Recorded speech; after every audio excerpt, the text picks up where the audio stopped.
You how to save money in Disney World, but I never tell you how to save money on getting to Disney World, specifically flights. So let's talk about it. Before this video gets started, make sure you guys follow me for any travel tips, tricks, hacks, anything Disney related. I think you'll really enjoy my content. So in reference, I fly on Spirit Airlines. I don't care what people say about it. After they sold their company, Spirit Airlines is a great airline to fly. Never run into cancellations, we barely run into delays, and we always have a good experience flying Spirit and no planes are falling out of the sky. So we want to spend the least amount of money as we can to get there.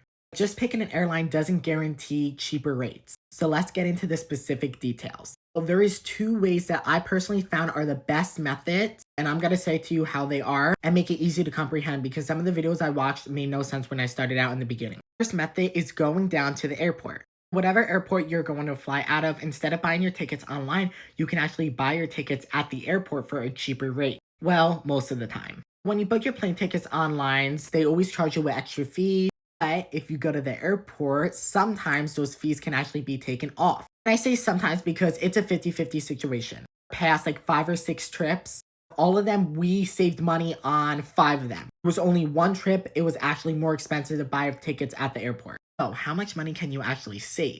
First, 2 things can be taken off of that price if you go to the airport. One, the fees, and then the actual price of the ticket itself. For example, one of the times me and my family flew, it was 6 of us. Online, it was around $1,200. And we said, no, we don't fly unless it's under $1,000. We go to the airport and we walk out spending $700 on our tickets. It's an almost $500 difference from online. And that's including the fees and the actual fare itself being cheaper, both ways. We tried to add it up to see how much money we actually saved per ticket. And just on the ticket itself, without any of the fees, we saved roughly $60 to $80 per person. Then if you subtract the fees, which they always charge you online, but at the airport, they don't charge you for the fees, which the fees are actually more than your actual flight. Let me break it down for you. Okay, are you ready for this one? I just selected random flights, but I just wanted to show you what I'm talking about. So as it says right now, the flight going there is $7.83 and the flight coming home is $7.86. But when you go to select that flight, it says the flight going is around $41 and the flight coming home is around $43. But at the end of the page, when you're getting ready to check out, you don't really look. When you break it down, your actual flight going is not 40-something dollars. It's actually only $7 right here, as you see. But they include the fees in that, so you don't see it. So if you look down here, it shows you all the fees they take out, okay? They take a federal tax fee, a security fee, which is $11.20, a segment fee, which is $10.40, a carrier fee, which is $45.98, and a passenger fee, which is $9. This is actually crazy. So if you add up all the fees, not the flight itself, just the fees, it's $76. So just like I said before, you can save going to the airport on average per ticket $60 to $80. And look at that right there. I just added up the fees and that's $76 in fees. Again, it varies on, how expensive your actual flight is and what state you live in. This is just a general amount of how much you can save going to the airport. Because you go to the airport, that $76 is going to be taken out. Obviously, you'll probably still have some just state tax fees in general. So on an average, that flight should have cost you $14, but instead it's costing you $93. But if you go to the airport, it could only cost you $14 because you're getting that $76 subtracted from if you would have paid online. Now again, I say this works 50-50 because sometimes they'll actually charge you for the fees at the airport.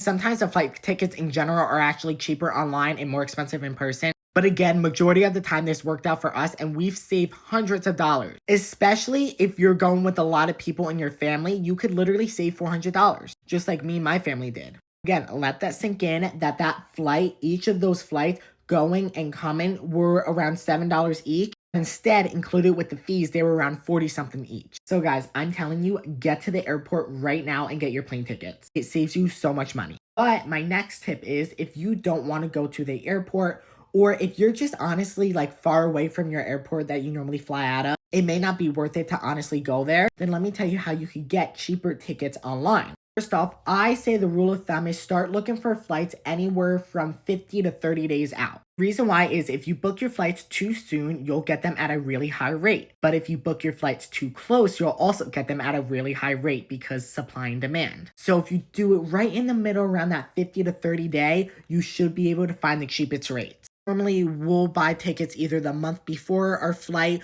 or the month of our flight. Once that 50-day mark hits, I am telling you, check every single day online. Check on other devices because sometimes the airlines will know you're checking for flights to get a cheaper rate and they'll actually make them higher online on the device you're on. Check on your other family member's phone, your computers, whatever, because sometimes the rates can actually be different. The rule of thumb, if it gets less than 30 days and you're still seeing that consistent price, most likely is not going to go down anymore. But another little hack is Tuesdays you do actually get cheaper flights. So I was trying to debunk this like myth because every time like we weren't going to go to the airport to get our tickets and we were looking online, every time I looked on Tuesdays, they were always the same price of every other day of the week. At this last trip we went on, we woke up bright and early on a Tuesday and my mom was just looking at flights to be like, oh, who knows, like maybe it will be cheap. Again, I really didn't believe getting flights on Tuesdays were cheaper because I tried it many times. But it actually is true. Literally, when my mom was looking on a Tuesday morning early for flights,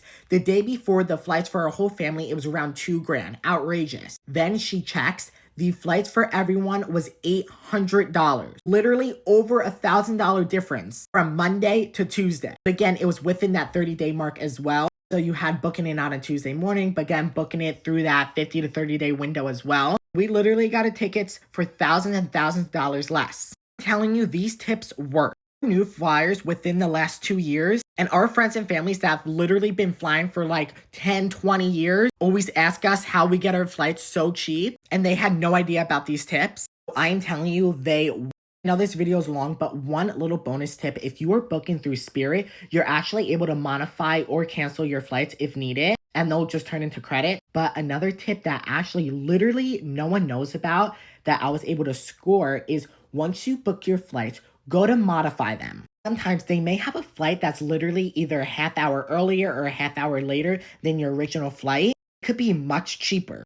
It actually happened when we flew back in October. I was just looking for fun to modify our flights, and I actually modified our flight, not going there, but coming home. Our flight originally was for, I think, 7:30 a.m. I was just checking, and then I saw there was an 8:30 a.m. flight. I clicked on it. I was like, I wonder if this is cheaper. Guys, I literally saved my family $300 in total for just modifying my flight for an hour later. $300. Now that turns into Spirit credits, and then the next time you go and book your flight, you're able to use that credit towards your next flight, which we did when we went this past January. So that's a little sneaky hack if you bought your flights and you bought them at a really expensive rate, but you're able to modify them either a couple hours earlier or a couple hours later. You could save hundreds of dollars. I know this video was a little longer, but these tips really work. And I want to save you guys money because we always thought flying was way out of reach because we are a lot of people and it's just very expensive. But if you do it the right way, you could fly for really cheap. I hope this video was educational for you and I hope you learned some tips. Let me know if any of these tips worked out for you guys.